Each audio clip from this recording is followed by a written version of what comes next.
What happens when a king creates not one but two heirs to the throne? Is it strategy or a dangerous game of betrayal? That's the question we're tackling today as we dive deep into President William Ruto's masterclass in political chess. Could he really be using the rise of Kindiki to neutralize the power of his own deputy, Rigathi Gachagua, while laying the groundwork for his 2027 re-election? Or is this just a classic case of Kenyan political intrigue? Let's break this down together. Now let's start with Mount Kenya, a region that has long held the crown as Kenya's political kingmaker. But as it stands today, the once united front of Mount Kenya is fragmenting into multiple factions, each with its own allegiances and power struggles. Historically, we've seen regions rise and fall in political influence. Look at the fall of the mighty Roman Empire. Internal division, power grabs, and the struggle for dominance brought the strongest empire to its knees. Is that what we're witnessing in Mount Kenya today? Right now, there are three major camps in Mount Kenya. One loyal to former President Uhuru Kenyatta, another backing Deputy President Rigathi Gachagua, and the largest, as of now, supporting President William Ruto. But here's the kicker. Even within this faction, Ruto is subtly shifting the power dynamics. Enter Kindiki, the Cabinet Secretary for Interior. Many MPs from the region are suddenly pushing for Kindiki to be recognized as Mount Kenya's kingpin. Coincidence? Not in Kenyan politics. As my friend Lee McQuinney often says, nothing in politics happens by accident. This move is part of a much bigger, well-orchestrated plan. By promoting Kindiki, Ruto is essentially creating a new power center in Mount Kenya. Why? To weaken and divide the region even further. A fragmented Mount Kenya poses no real threat to Ruto's re-election in 2027. Now let's talk about Rigathi Gachagua. As Deputy President, Gachagua should naturally assume the role of Mount Kenya's de facto leader, right? Well, that's exactly what makes him dangerous in Ruto's eyes. A strong Gachagua is a threat to Ruto's control of the region. So what does Ruto do? He sets up Kindiki as a rival figure to dilute Gachagua's influence. And it's working. Right now, Mount Kenya is in disarray, divided among those who support Gachagua, those still loyal to Uhuru, and those who now look to Kindiki. But here's the thing. Ruto's goal isn't just to create division. He's playing a long game here. If Gachagua becomes too powerful, Ruto has already laid the groundwork for his eventual replacement. That's where Ndindi Nyoro comes in.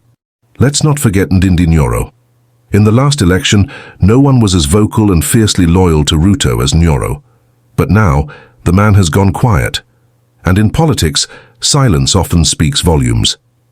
Could this be Ruto's way of grooming Nyoro to eventually replace Gachagua? It's a move straight out of The Prince by Niccolo Machiavelli, an old strategy where you sideline one ally to raise another, keeping everyone guessing. Remember, in politics, silence isn't absence, it's calculation. And Ruto is the grandmaster. By keeping Nyoro in the shadows, he's ensuring that when the time is right, Nyoro will step in as the new face of Mount Kenya, while Gachagua is left powerless. Let me ask you this. How do you remove a sitting deputy president without causing an uproar?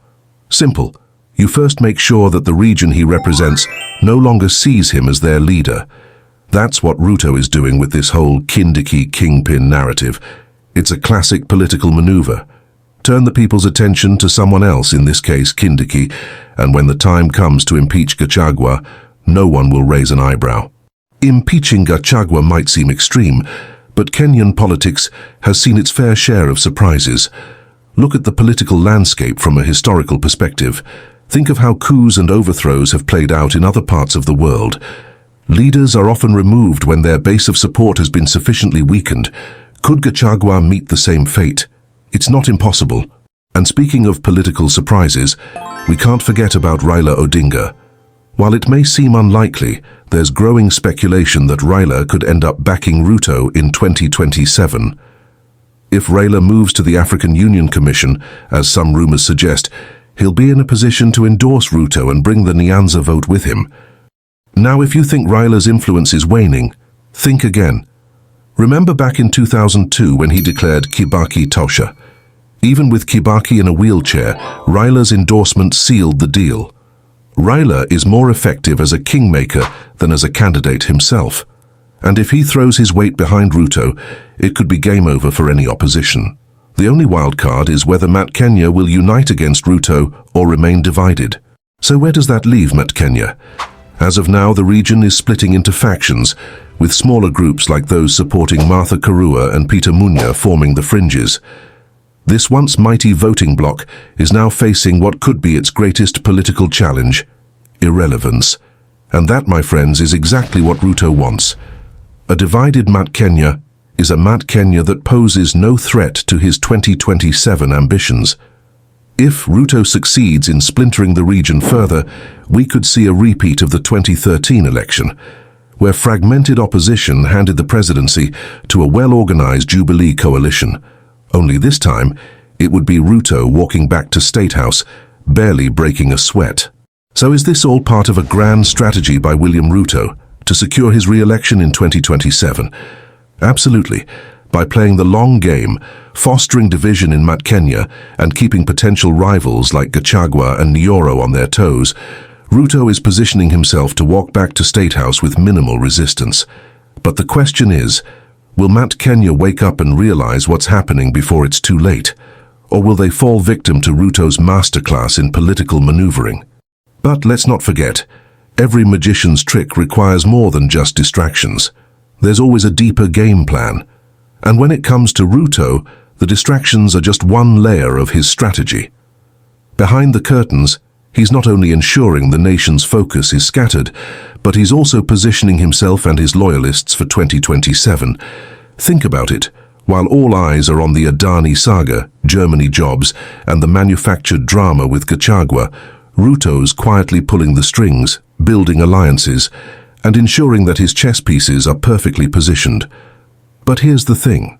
This isn't just about moving chess pieces on the board. It's about playing a game where nobody even sees the board. And just when you think you've figured out his moves, you realize Ruto's already 10 steps ahead. He's the cunning rabbit in this political game, always 2 steps ahead of the hunter. Right now, if you could peek inside the heads of most Kenyans, you'd see what's filling their thoughts: airports, jobs in Germany, and the latest political gossip. But Ruto, he's somewhere else entirely, mapping out his path back to State House in 2027. And that, my friends, is his real game.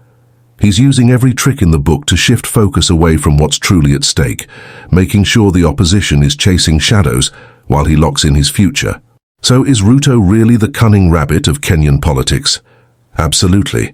By shifting focus to these diversions, he's buying himself time to strengthen his position for 2027. The public is so consumed with the headlines of today that they're not seeing the groundwork he's laying for tomorrow. Whether it's the Adani deal, jobs in Germany, or the drama with Gachagua, all of it serves as a smokescreen for his real plan. And the question we need to ask ourselves is, can the opposition or anyone in Mount Kenya see through this? Can they mount a real challenge before it's too late? Or will they be left chasing shadows while Ruto strolls back into State House in 2027? Let me know what you think in the comments below. Is Ruto really playing 4D chess here, or is this a miscalculation that could backfire? Don't forget to hit that like button and subscribe for more political insights, because in politics, the more you know, the better equipped you are to see through the smoke and mirrors. Until next time, I'm David Morrison, and this has been a deep dive into Kenyan politics.